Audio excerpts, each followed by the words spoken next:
आदाब, नमस्कार नाज़रीन। खैर मक़दम है आपका प्रोग्राम किताब कायनात में। नाज़रीन, जैसा कि हम सभी जानते हैं कि किताबें हम सब की सबसे पसंदीदा दोस्त होती हैं।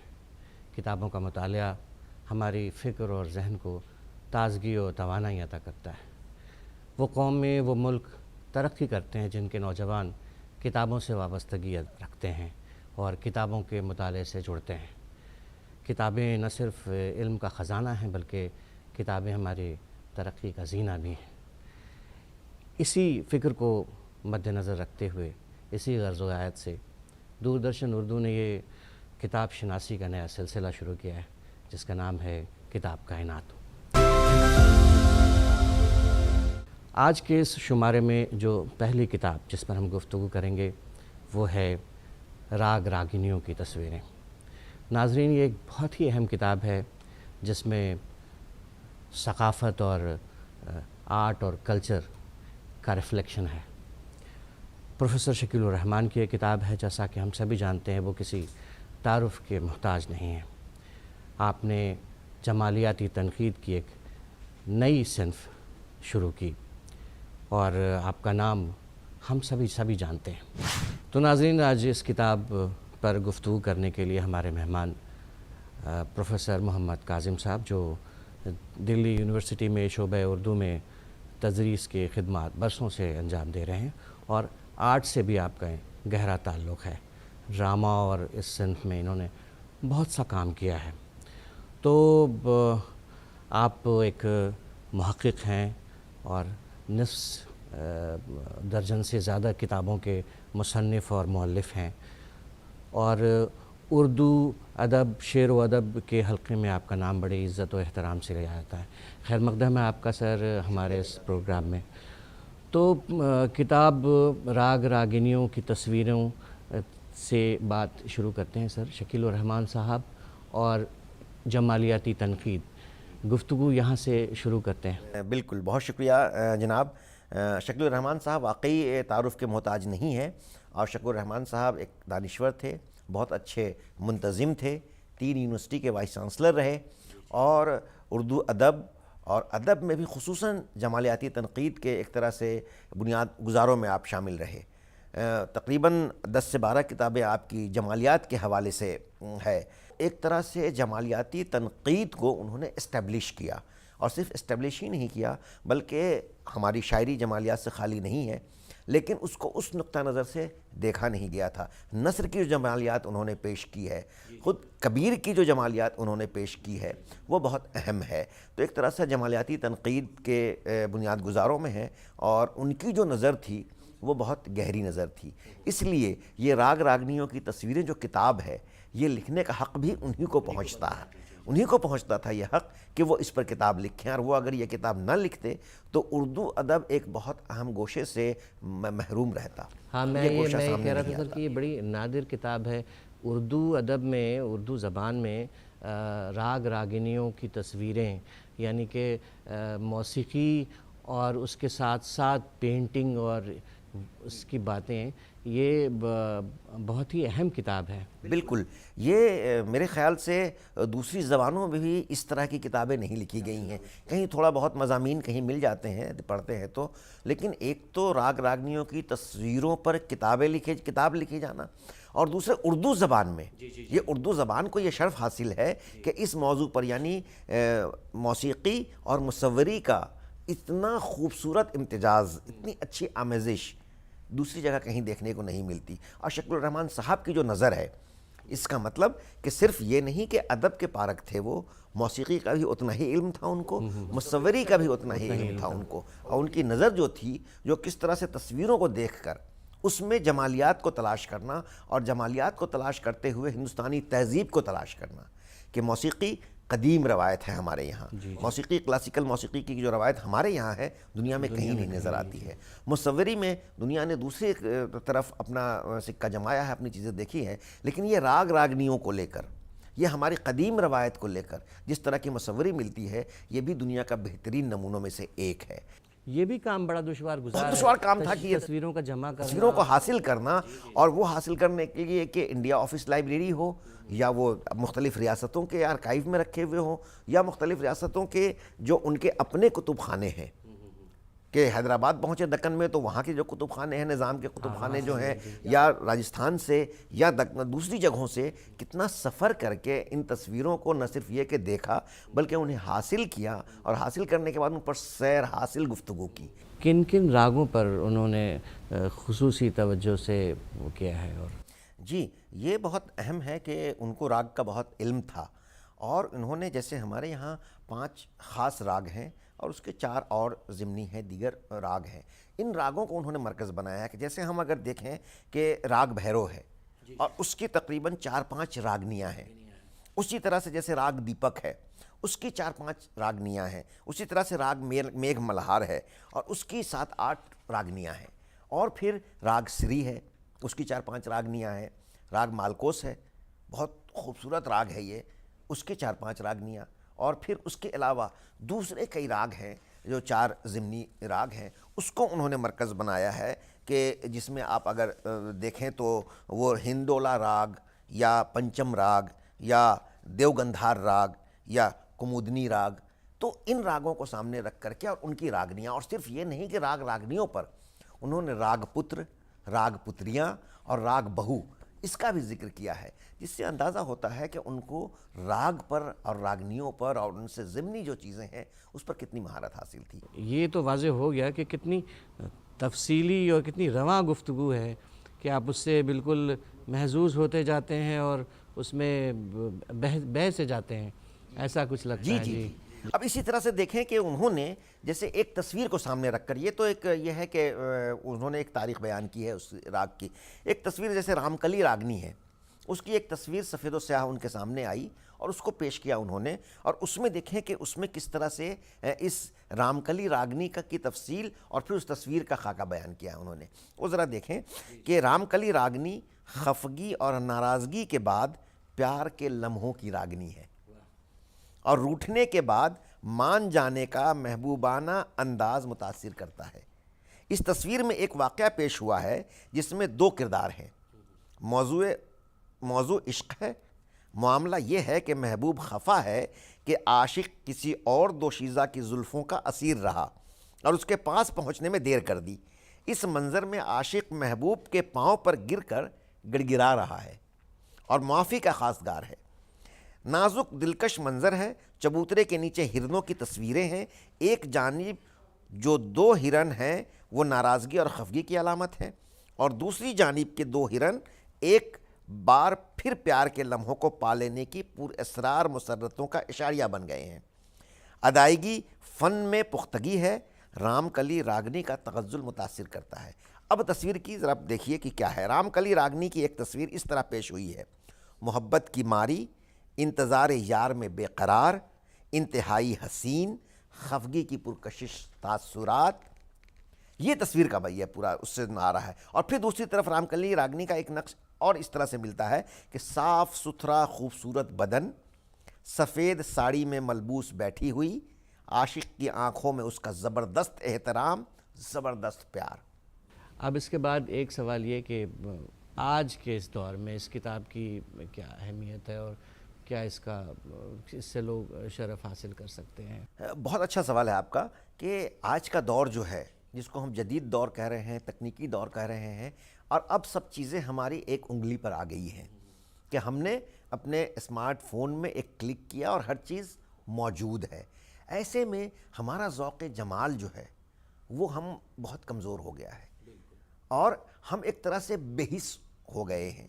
चीज़ों के हमारे ऑब्ज़र्वेशन जो है वो बहुत कम हो गया है चीज़ों को देखने का, कि हम अब चीज़ों को देखते हैं और गुज़र जाते हैं।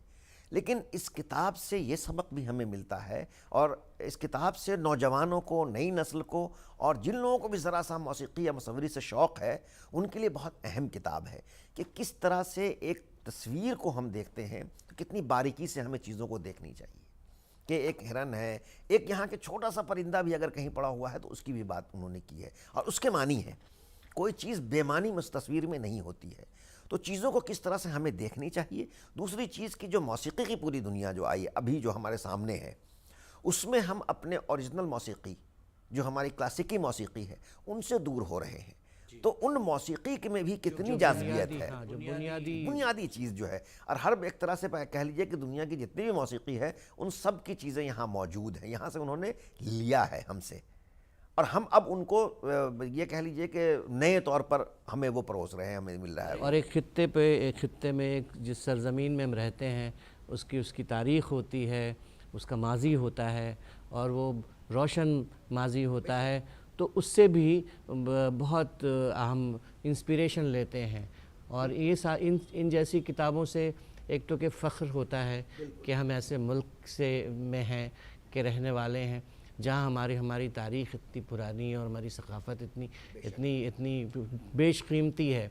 बेशक इस किताब से न सिर्फ उर्दू वालों में बल्कि अगर और लोगों को दिलचस्पी है तो उर्दू वाले से पढ़ सकते हैं, देख तो सकते ही हैं तस्वीरें, कि हमें ये सबक मिलता है और हमें ये एहसास होता है, बल्कि फ़ख्र का एहसास होता है कि हम उस मुल्क से ताल्लुक़ रखते हैं जहाँ इतनी खूबसूरत मौसीक़ी हैं और इतनी मौसीक़ी है, और 5000 साल पुरानी मौसीक़ी से रवायत है हमारे पास, एक सरमाए की शक्ल में यहाँ महफूज है। बेशक, और इससे हमें पढ़ना चाहिए, और अब शायद और लोगों को दिलचस्पी हो कि इसे पढ़ें और इससे इस्तेफ़ादा करें। बहुत बहुत शुक्रिया आपका कि आप हमारे प्रोग्राम में तशरीफ़ लाए और इतनी अहम और इतनी दिलचस्प गुफ्तगू इस किताब के हवाले से हुई। बहुत शुक्रिया आपका कि आपने हमें ये मौका इनायत किया कि इस अहम मौजू पर मैं अपने ख़यालात का इज़हार कर सकूं। बहुत शुक्रिया।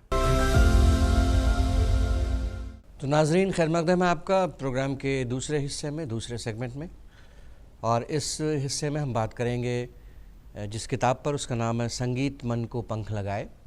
ये पब्लिकेशन डिवीज़न की किताब है और नंद किशोर नंदन जी इसके लेखक हैं। ये किताब मशहूर गुलकार मन्ना डे साहब पर लिखी गई है, और इस किताब पर गुफ्तगू करने के लिए हमारे साथ हमारे एक्सपर्ट संजीव श्रीवास्तव जी यहाँ मौजूद हैं। आप एक वरिष्ठ पत्रकार हैं, लेखक हैं और फिल्म समीक्षक भी हैं। सर, बहुत बहुत स्वागत है आपका। बहुत बहुत धन्यवाद आपका। तो बात शुरू करते हैं सर। मन्ना डे पर ये किताब है, नंद किशोर नंदन जी की लिखी हुई, तो ज़रा लेखक के बारे में एक संक्षिप्त परिचय आप। देखिए, मन्ना डे पर जो ये किताब आई है, प्रकाशन विभाग ने ये किताब प्रकाशित की है, संगीत मन को पंख लगाए, और इसके लेखक हैं नंद किशोर नंदन। नंद किशोर नंदन हिंदी के एक वरिष्ठ लेखक हैं, और ख़ास तौर पर इनकी जो पहचान है वो कहानीकार, कवि, आलोचक के तौर पर इनकी विख्यात पहचान है। लेकिन उन्होंने यह जो किताब लिखी है, यह किताब भी उन्होंने बहुत ही साहित्यिक दृष्टिकोण से यह किताब लिखी है मन्ना डे साहब के बारे में। और मन्ना डे साहब एक ऐसी शख्सियत रहे हैं, एक ऐसे गायक कलाकार रहे हैं जिनकी अपनी एक उम्दा पहचान रही है। अपने ज़माने में जो उनके आसपास बहुत सारे गायक कलाकार थे, उनके बीच भी कभी उनके ऊपर एक तरह से कहें कि बहुत ही कोई व्यावसायिक दबाव नहीं आया था लाइफ में। तो आप समझ सकते हैं कि इसके बावजूद जो उन्होंने ऊंचाई छुई, तो उस ऊंचाई को हासिल करने की जो एक बुनियाद थी वो बहुत अहम हो जाती है। तो ऐसे में उस बुनियाद और उस शख्सियत को लेकर के जो कोई व्यक्ति अगर बढ़िया से लिख सकता है, उत्तम तरीके से लेखन कर सकता है, वो कोई एक ऐसा व्यक्ति हो सकता है जो खुद भी लेखक हो, जो ज़िंदगी और सोसाइटी, लिटरेचर को बढ़िया से समझते हो।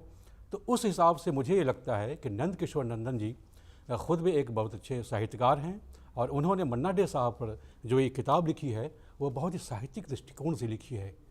ये किताब में ऐसा क्या विशेष है सर, ऐसा क्या ख़ास है जो इस किताब पर चर्चा हम कर रहे हैं, उस विशेषता? जी, बहुत ही अच्छा सवाल किया आपने रज़ीव साहब। ये किताब, मैंने जैसा कि पहले भी कहा, ये किताब एक साहित्यकार के दृष्टिकोण से लिखी गई किताब है। और जब कोई साहित्यकार अगर किसी संगीतकार, गीतकार, किसी सिनेमा या किसी फिल्म पर अगर कोई किताब लिखता है, तो आप समझ सकते हैं कि उसकी अहमियत कहीं ज़्यादा हो जाती है।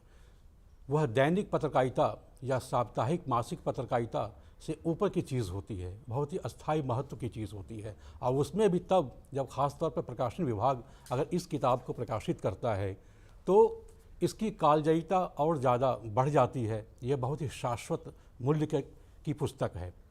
नंद किशोर नंदन जी ने जो किताब ये लिखी है मन्ना डे साहब पे, वो उस नज़रिए से लिखी है कि वो खुद भी मन्ना डे के बहुत बड़े फ़ैन रहे, जैसा कि उन्होंने जिक्र किया है इस किताब की भूमिका में। और इस किताब में एक इंटरव्यू जो उन्होंने लिया था साल 2002 में, जो जब उनकी मुलाकात हुई थी बेंगलुरु में, वो भी इस किताब में शामिल है। उस इंटरव्यू को प्रकाशित किया है उन्होंने, और इसके साथ भूमिका में इस बात का जिक्र किया है कि कैसे उनकी कला के, उनके फ़न के, मन्ना डे साहब के फ़न के कैसे वो मुरीद रहे हैं। और जब उनसे मुलाकात हुई तो फिर उनकी इच्छा हुई इस पर किताब लिखने की। और जब उन्होंने किताब लिखने की शुरुआत की तो इस किताब में जो मन्ना डे साहब पर बहुत सारी चीज़ें सोशल मीडिया पर या दूसरी किताबों में भी है, लेकिन उससे अलग इसलिए एक किताब हो जाती है कि मन्ना डे की जो शख्सियत है, उसके जो तमाम पहलू हैं, उसके जो रंग हो सकते हैं, एक शख्सियत का जो निर्माण होता है, कैसे वो शख्सियत किसी ख़ास विधा में, किसी कला में अपनी रुचि जागृत करती है, फिर कैसे उसका विकास होता है, कैसे कहाँ से वह तालीम हासिल करता है, कौन कौन उसके जीवन में आते हैं जो उनको गुणवत्ता प्रदान करते हैं। इसलिए ये किताब ज़्यादा महत्वपूर्ण हो जाती है कि उन सब का जिक्र यहाँ पर बहुत ही विस्तार से है और प्रामाणिक तौर पर है। आपने सर जो एक बात कही कि वैसी बातें भी हैं जो कि आम पाठक की नज़र से नहीं गुज़रती हैं, तो ये बात मेरे जहन में भी थी कि मन्ना डे साहब का नाम, ये मन्ना डे, ये नाम बड़ा अनोखा और अलग सा लगता है। ये उनका, मैंने सुना है कि उनका नाम कुछ और था और बाद में वो मन्ना डे हो गया। तो ये इस रोचक इस पर कुछ नज़र। हाँ, ये बहुत ही अच्छा सवाल किया, बहुत ही रोचक सवाल है। बहुत सारे लोग इस बात को जानना चाहते होंगे कि मन्ना डे ने उनका नाम कैसे पड़ा। असल में उनका जो मूल नाम था वो प्रबोध चंद्र डे था। और वो अपने चाचा के शिष्य थे। उनके चाचा बहुत बड़े संगीतकार रहे बंगाल में, और हिंदी में भी उन्होंने काफ़ी काम किया है। अपने चाचा को गुरु मानते थे, उन्हीं के पास उनकी काफ़ी संगीत की शिक्षा दीक्षा हुई। जब 1942 में जब वो कोलकाता से मुंबई गए, उससे पहले वो ऑल इंडिया रेडियो में वहाँ पर गायकी पेश करते थे, वहाँ पर प्रोग्राम करते थे। लगातार 3-4 सालों तक उन्होंने किया था। तो जब वो कोलकाता से बॉम्बे गए अपने चाचा के पास, वहाँ उन्होंने एक गायक कलाकार की तरह अपने आप को आगे बढ़ाने की जो उनके भीतर ख्वाहिश थी। तो रोज़ाना बातचीत में कई बार ऐसा होता है कि नाम अगर बहुत बड़ा है प्रबोध चंद्र डे, तो उसको कैसे छोटा बुलाया जाए।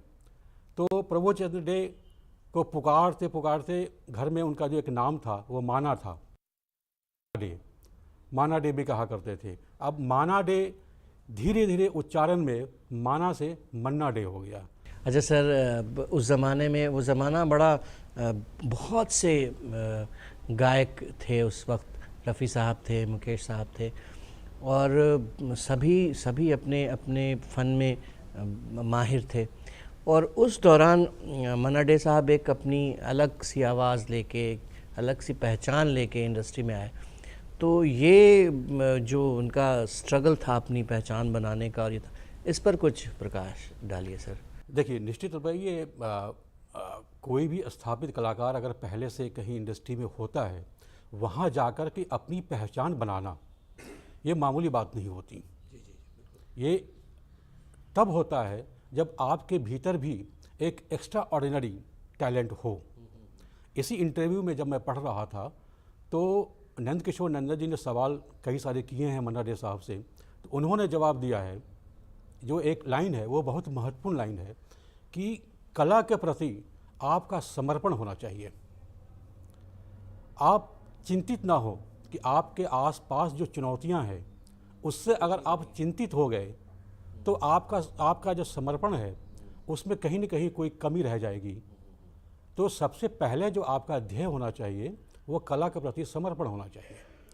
तो मन्ना डे शुरुआत से ही कला के प्रति समर्पित थे और उन्होंने इस बात को ध्यान में रखा था कि कैसे हमें अपनी अलग पहचान बनानी है। मुकेश की पहचान अपनी अलग थी, रफ़ी साहब की अपनी एक अलग पहचान थी। वो दोनों बहुत ही उम्दा कलाकार हमारी इंडस्ट्री के हैं और उन दोनों के बीच अगर मन्ना डे साहब ने अपनी पहचान बनाई तो एक अलग आवाज़, एक अलग अंदाज़, एक अलग गायकी और छाप के साथ उन्होंने पहचान बनाई। और इसके लिए जो सबसे बड़ी बुनियाद थी वह बुनियाद थी क्लासिकी। उन्होंने क्लासिकी को बहुत ही अच्छी तरह से साध लिया था।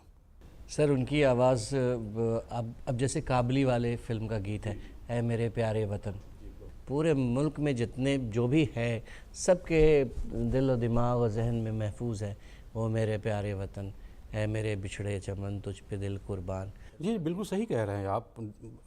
देशभक्ति गाने भी उन्होंने खूब गाए हैं, धार्मिक गीत भी उन्होंने खूब गाए हैं। सीमा का गीत याद कर लीजिए, पंख है कोमल राह है धुंधली जाना है सागर पार। ऐसे कई सारे गाने हैं जो देशभक्ति गाने भी हैं, रोमानियत से भरे हुए गाने हैं, क्लासिकी के गाने हैं, लोक धुनों पर आधारित गाने हैं। बहुत सारी वैरायटी है उनमें। और सबसे बड़ी बात यह कि उनकी प्रतिभा को हर कोई मानता था, जानता था। राज कपूर अपनी तमाम फिल्मों में मुकेश से गाने गवाते थे, यह सर्वविदित है, हर कोई जानते हैं इस बात को। लेकिन मन्ना डे से एक गीत वो ज़रूर गवाते थे।